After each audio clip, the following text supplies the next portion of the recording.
खेचून एका व्यक्तीची हत्या करण्यात आली आहे। शहरातल्या बगड खिडकी भागात एका दारू पेलेल्या लहान भावानं मोठ्या भावाची हत्या केल्याचं कळतंय। प्रभुदास मेश्राम असं या मृत व्यक्तीचं नाव कळतंय। जुन्या वादातून ही हत्या केल्याची प्राथमिक माहिती सध्या मिळते आहे।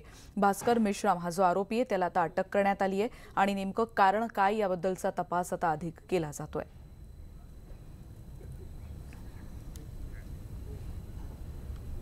पुढची बातमी आपण बघणार आहोत। भरधाव वेगामुळे होणाऱ्या अपघातांमध्ये सातत्याने वाढ होताना दिसतेय। उत्तर प्रदेशमध्ये गोरखपूर आणि बंगळुरूमधून अशाच 2 घटना समोर आलेल्या आहेत। उत्तर प्रदेशात गोरखपूर इथे भरधाव कारच्या धडकेत 2 जण गंभीर जखमी झालेत।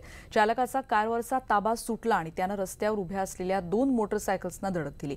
या अपघातात रस्त्यावरून जाणाऱ्या 2 व्यक्ती गंभीर जखमी झाल्यात। या घटनेनंतर पोलिसांनी चालकाला ताब्यात घेतलंय आणि कालची एकीकडे घटना आपण बघतोय। बंगळुरूमध्ये ड्रंक अँड ड्राईव्हची घटना देखील काल आपण बघितली होती। अशाच रीतीने कारवरचं नियंत्रण सुटल्यामुळे ही मोठी दुर्घटना घडली होती। फुटपाथवर ही गाडी चढली होती आणि अपघातात 7 जण जखमी झाले होते। आणि आता बातमी आहे मुंबईतली। मुंबईत येणाऱ्या पर्यटकांचं राजभवन हे आकर्षण असतंच आणि त्या आकर्षणात राजभवनातल्या भुयाराची देखील भर पडली आहे। नेमकं हे भुयार आहे कसं जाणून घेऊयात। सध्या मी ज्या ठिकाणी उभा आहे हे कुठलाही गड किल्ल्याचा भाग नाही, तर हा आहे मुंबईच्या राजभवन परिसरामध्ये 2 वर्षापूर्वी शोध लागलेला भुयार।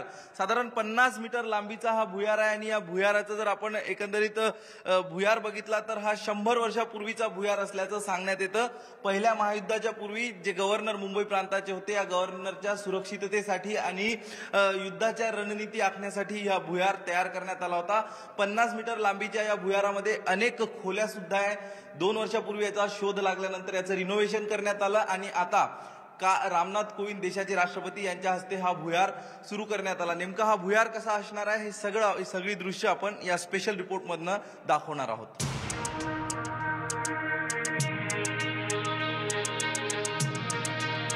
तीन वर्षाखाली म्हणजेच 2016 मध्ये राजभवनाच्या हिरवळीखाली बंकर सापडलं।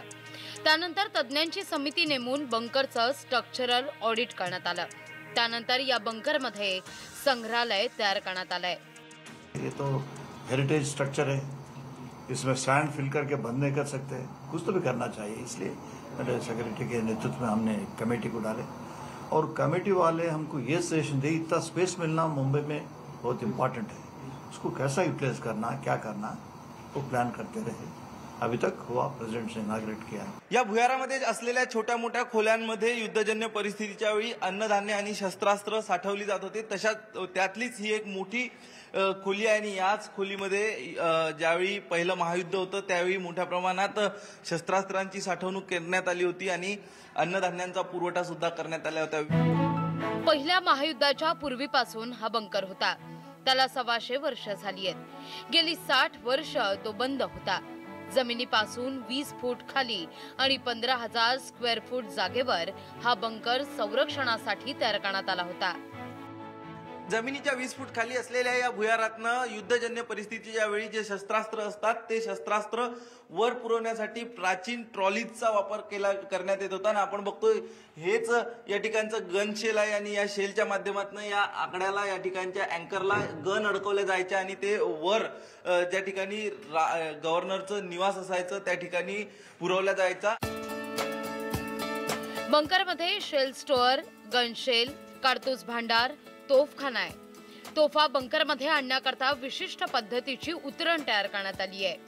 पहिले गव्हर्नर लॉर्ड रे हे या ठिकाणी वास्तव्यास आले आणि त्यानंतर हे जे समर हाऊस होतं हे समर हाऊस गव्हर्नमेंट हाऊस म्हणून ओळखलं जायचं आणि त्याच दरम्यान त्यांच्याच कार्यकाळामध्ये या ठिकाणी हा भुयार बांधण्यात आला आणि या भुयारामध्ये शेल स्टोअर, गन शेल, कारतूस भंडार, शेल लिफ्ट, तोफखाना, कार्यशाळा इत्यादी गोष्टी यामध्ये बांधण्यात आल्या आहेत। बंकरसाठी आत आणि बाहेर जाण्याकरता 2 वेगळे मार्ग आहेत। या दोनही दरवाजांमध्ये 65 मीटर आहे।